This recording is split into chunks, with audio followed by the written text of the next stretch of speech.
Pinsan. Uy. Teka. Di ka nagsabi na uuwi ka. Oo nga. Bakit parang biglaan? Teka, alam ba ni Aling Shelo na nandito ka na? Alam mo na ba yung nangyayari sa inyo?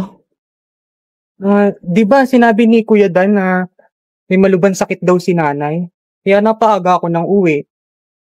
Di ba, hindi niyo sinabi niyo sa akin dati? Nung nakausap ko kayo sa cellphone? Ha? Kami? Teka. Hindi ka namin tinatawagan. Baka nagkakamali ka lang. Oo nga. Sure ka bang kami yung nakakausap mo? Pero, by the way, welcome back ha. Sige, tol. Mamaya, inom tayo. Punta kami sa inyo. Ingat.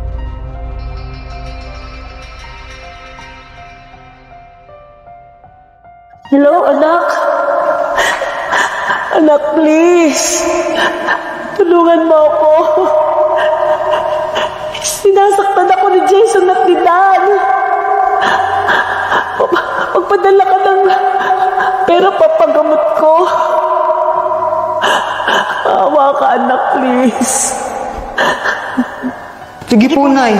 Magpapadala po agad ako ng pera. Papasamahan ko rin po kayo sa kapitbahay natin.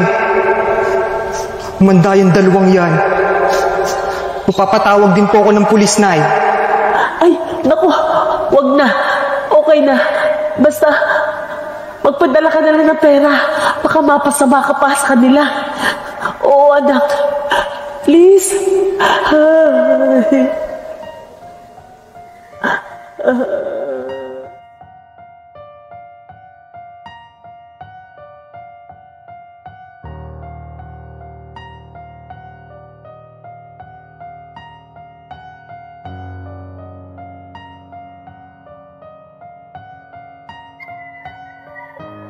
Hello, anak?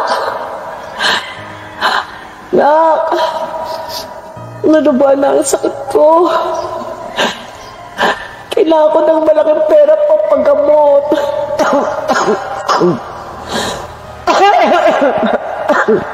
Nay, huwag naman po kayong magsalita ng ganyan. Gagaling pa po kayo, Nay. Pakiusap niyo po muna ako kay Kuya Dan at kay Kuya Jason. Bigyan niyo po muna yung cellphone. Naku, anak. Wala sila dito. Umalis sila. Dala ang pera ko. Ang pera mo pinadala sa akin. Nay, huwag po kayong bibitaw, please. Gagaling pa po kayo.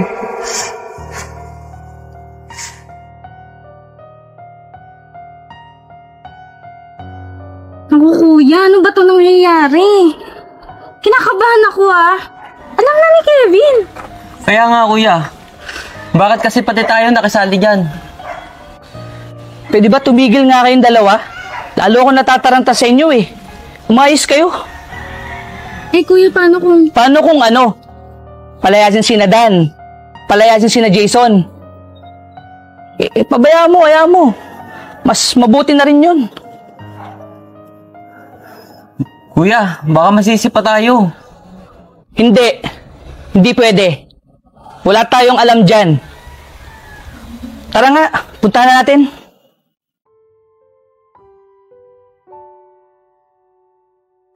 Kayo mga bakla kayo! Wala talaga kayong magawa, no? Bakit yung sinabi kay Andrea mga plano ko? Gusto nyo talaga makatikim sa akin, no? Mukha kapal na mukha nyo!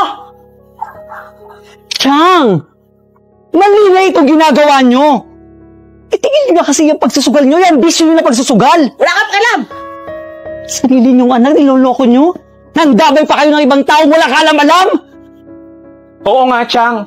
Sugal ka ng sugal. Hindi na namin matitis ang pinagagagawa mo. Wala kayong pakialam! Nagtataka nga ako eh. Bakit sa inyo pa ako hinahabilin ng aking anak? Mga kontrabidang bakla! Huh?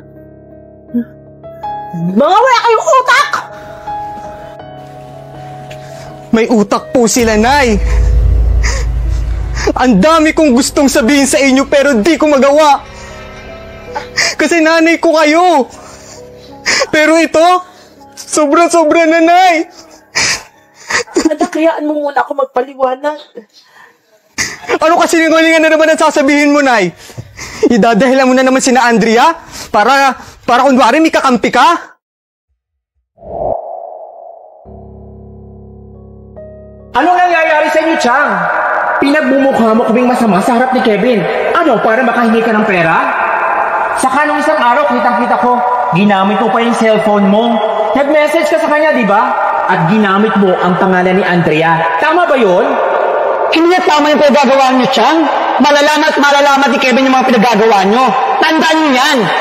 Magsitigil kayong dalawa, ha? Kahit kailan, hindi nyo makakausap si Kevin. Asa kayo? Pinatira lang namin kayo dito nung mamatay si Kuya Hepe niya. Kaya wala kayong karapatang magreklamo. Alis! Pasigaw-sigaw pa kayo? Tayo na nga. Utang na loob.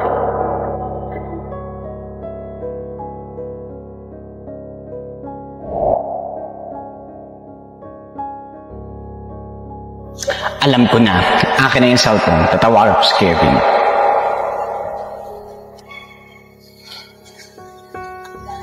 Hello, Kevin? Kevin, kailangan mong umuwi. Medyo malala na ang nanay mo. Kailangan ka niya. Oo. Mag-iingat ka, ha?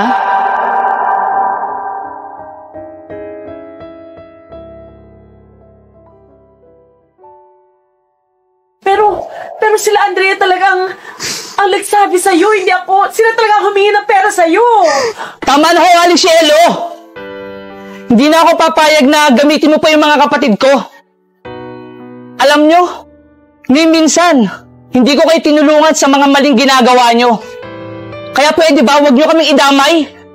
Tama na kasanungalingan mo, Aling Cielo. Wala ka nang maloloko. Tama sila, kuya. Ama ka na, balyena. Ano mo, Nay? Pasalamat ka. Lagi nandyan si Kuya Jason at si Kuya Dan para samahan ka. Sa kabila ng kasamaan mo, hindi ko alam kung paano ko kayo haharapin ngayon. Hindi ko kaya. Alam mo, Nay, sana maging aral na to sa'yo. Na wag ka naman loloko ng tao para sa sarili mong kagustuhan. Hirap na hirap ako dun, Nay. Tapos, ganito ang gagawin mo?